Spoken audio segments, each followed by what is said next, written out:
Simple lang naman. Actually, we just want to see kung nakapagpahayag talaga ng libre ang ating mga kababayan. Rest assured na yung karapatan nila makapagsalita ay ginagalang. And second, we also want to make sure our men in uniform are okay. Napaka-thankless job yung trabaho ng pulis. So at least makita man lang na ng ating mga pulisya na kasama nila ang NAPOLCOM din, hindi naghanap ng mali, kundi kasama lang din nila. I think that's a statement enough.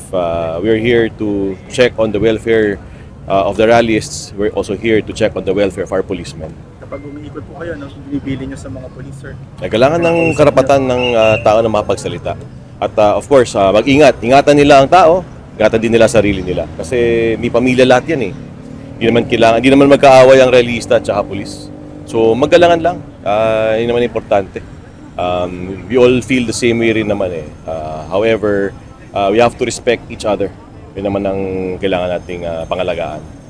Yun lang. We don't intend to micromanage the PNP. General Nartates has done a great job. Our RD has done a great job. No need to micromanage. We're just here to check on them to know if they're okay. At ang mga CDM natin, walang baril? Wala. Maximum tolerance? Of course. That's the PNP's turf. Again, the NAPOLCOM will not micromanage. Dito tayo para makiisa sa ating kapulisan. Thank you so much, Salamat. sir. Thank you. Sir. Thank you.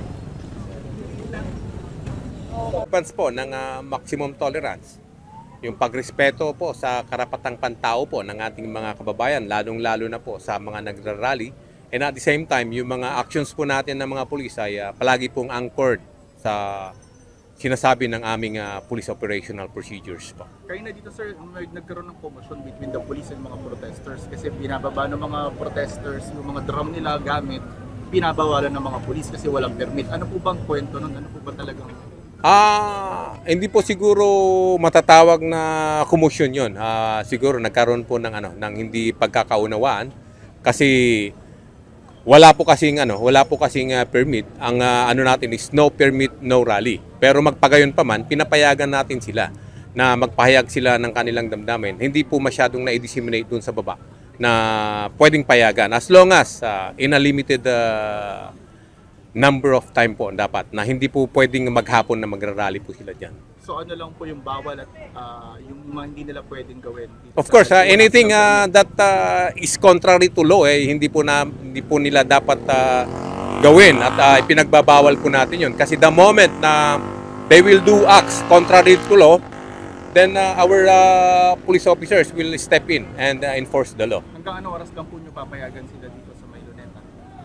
I am not updated po dito sa usapan po ng ground commander, but still, limited time po ang ibinigay po ng ating ground commander. Kasi walang permit? Kasi po wala pong permit. Kasi po kung papayagan natin maghapon, ano pong saysay yung regulasyon na pinapairal natin.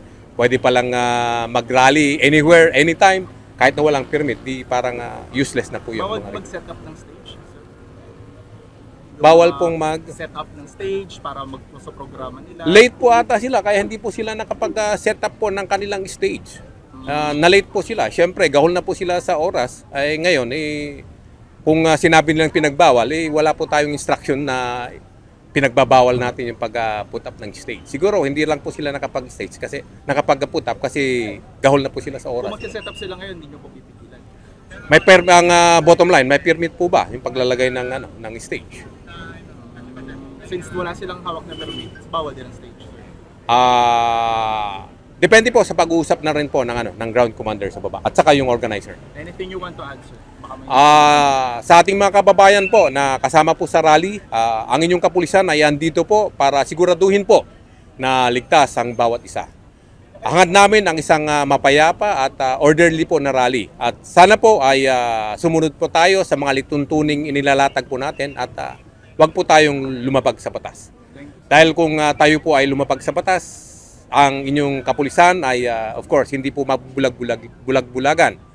Kami po ay andito para i-enforce ang batas at pwede po natin kayong aristuhin, imbestigahan at kasuhan po.